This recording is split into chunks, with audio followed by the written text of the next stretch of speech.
I'm just going to give a little disclaimer before the video starts. Due to this video focusing more so on classic era Chris, masculine pronouns will be used for the sake of continuity. Thank you.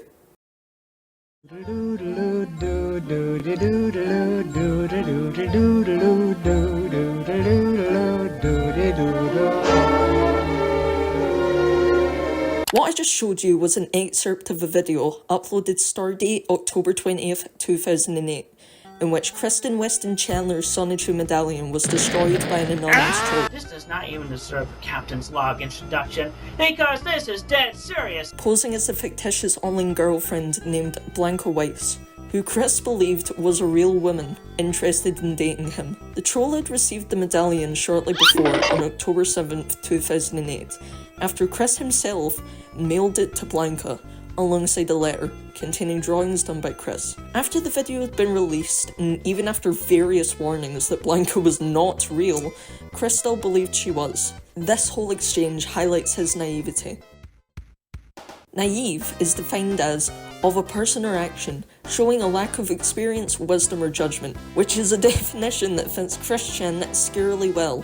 But wait, I hear you ask, who even is Christian? Well, Christopher Weston Chandler, later Christian Weston Chandler, is a 42-year-old lolcow living in Ruckersville, Virginia. Born on the 24th of February, 1982, he is the true and honest mayor of Quickville, a fictional town he created, named after his initials, and the creator of Sonichu, the electric hedgehog Pokemon. Christian's life is one that has been so well documented, I can literally give you a date for everything mentioned in this video. Alongside this, his antics have been documented on his own Wikipedia-style website, named the Quickie, after originally having an Encyclopedia Dramatica page in 2007 that just became too large to manage properly. This huge amount of information on Christian came about in part due to Chris's tendency to overshare near everything about his life, whether it was through his work, messages, emails, and most prevalent of all, YouTube videos. His first of which, titled Song of Christian, in which he recites a poem loosely based on Walt Whitman's Song of Myself about his life, gave us an insight into Chris's situation at the time, handling things such as peer pressure, loneliness, and a general sense of distance from his school and peers. We also see early on his victim complex starting to manifest, which would seemingly prevail throughout his entire life, blaming those around him rather than himself for his failures. Enough in English class? You have got to be kidding me. What do you have against the handicapped children anyway? This outburst being directed at his English teacher at the time. Despite Chris's somber nature in this video, he often regards his high school years to have been the best years of his life, having many friends, or gal pals as he would call them, and generally just having a routine and almost social life. This made his high school graduation all the more emotional for him. In Chris's various retellings of the day, he recalls that it was dark and rainy, and that other awards were given out for, quote, more important qualities before the diplomas. Chris recalls a strong feeling of jealousy and resentment. I only got recognised for my grades with a star pin, yet they had more fancier awards for more important qualities. I should have been highly recognised for my artistic talent I showed in my many art classes for the award ceremonies before graduation day. I felt crestfallen greatly for not getting recognised for any of my talents. I excelled in math too, for the love of God. In his second telling of the tale, he was quoted saying, "So while I sit there and feel happy for my friends who got something, I was so jealous. I was a high-functioning autistic boy who came way beyond out of his social shell, only to get zilch, nada, zip, a big fat zero. I felt so devastated and out of sync." Oh yes, I may have forgot to mention something. Christian is also a high-functioning autistic individual, which for his entire life, he frequently blamed for his shortcomings, mistakes, and failures. It should be noted as well, as obvious as it sounds, that Chris should not be seen as the way all individuals with autism behave and act. It is a spectrum after all.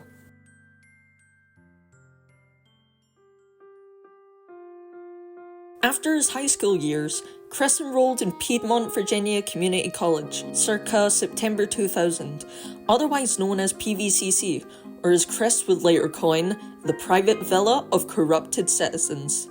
You'll see why. On his birthday of 2003, Chris got kicked out of his English class. In his account, it was due to him mentioning he had autism to the teacher, but in a version he told a girlfriend, he glosses over the actual reasons, those of which likely being disrespect to other students and racist remarks. However, this sparked a desire in him, due to no one being there to comfort him as he sobbed, like there was at his graduation, where his gal pal, Tiffany Gowan, consoled him after he ran off stage crying due to his lack of recognition.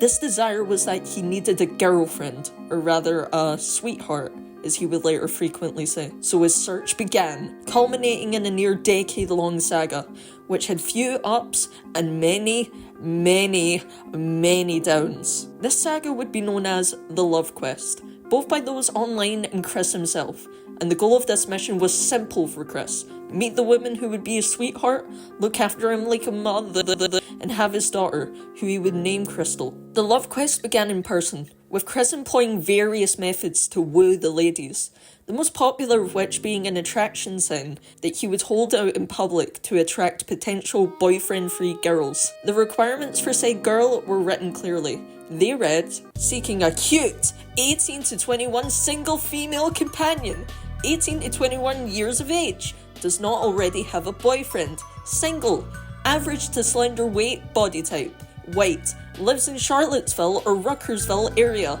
does not smoke or drink alcohol, happy, positive personality, average high income, drives a vehicle. Okay, look, the attraction sign is a physical manifestation of Chris's delusions and naivety when it comes to dating, treating it more like a business transaction rather than a close mutual bond between two individuals. Despite this, he pursued with it, advertising it around his college campus until the Dean of Student Affairs, Mary Lee Walsh, intervened.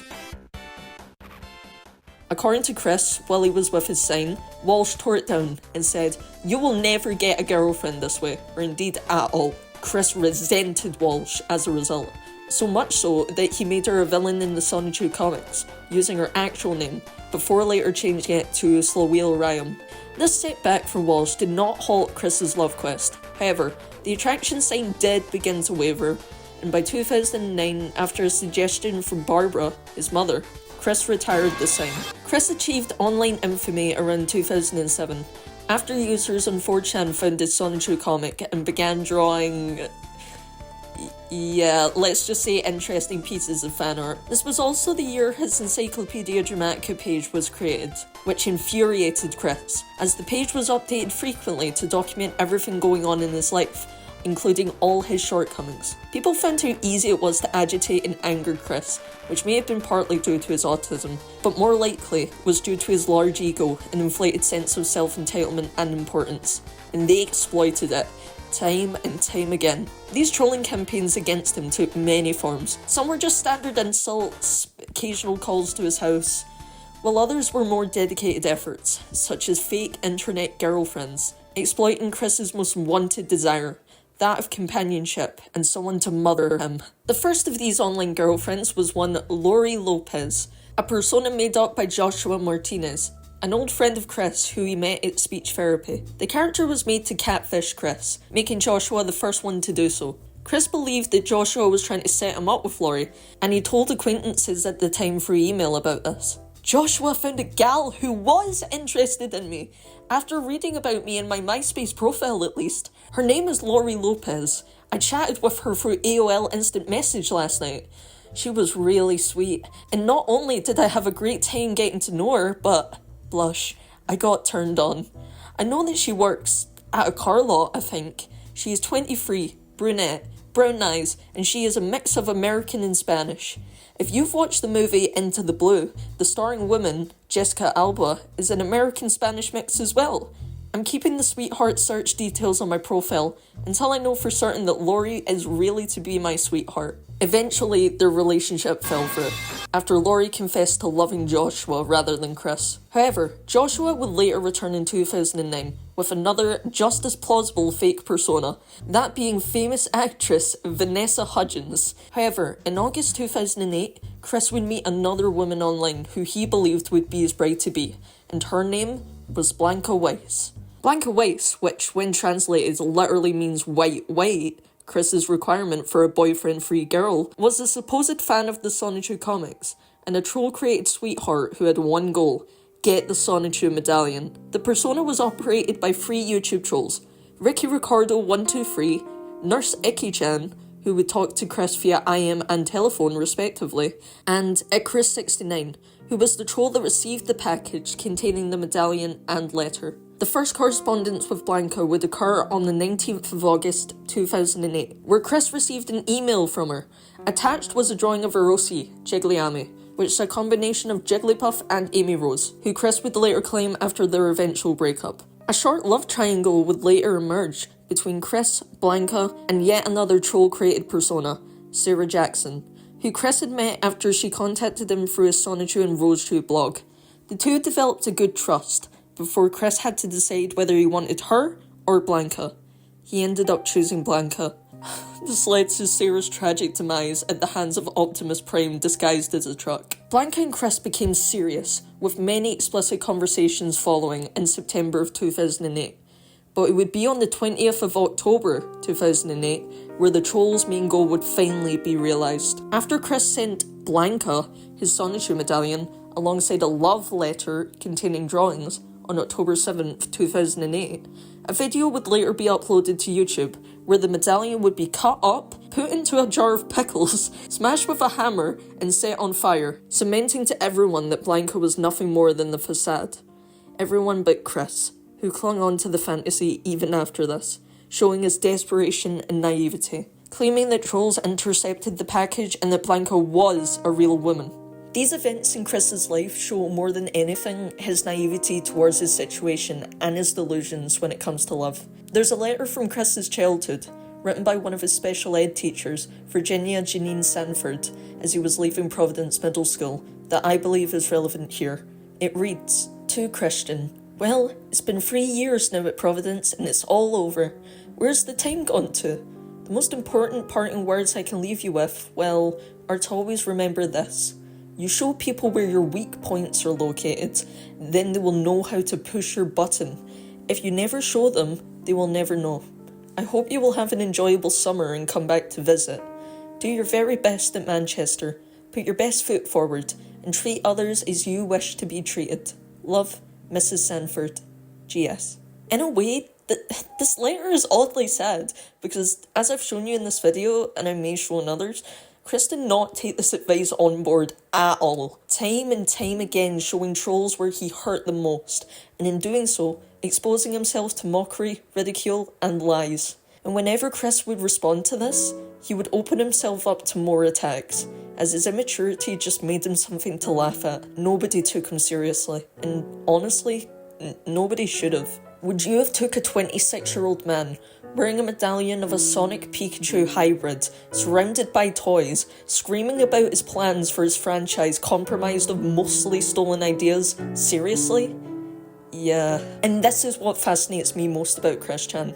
At glance, he seems like nothing more than a lunatic, and who could blame you for that assumption? Most people probably just know the name, but not any of the events surrounding them. But even just a peek behind the curtain reveals that there's so much more to this individual.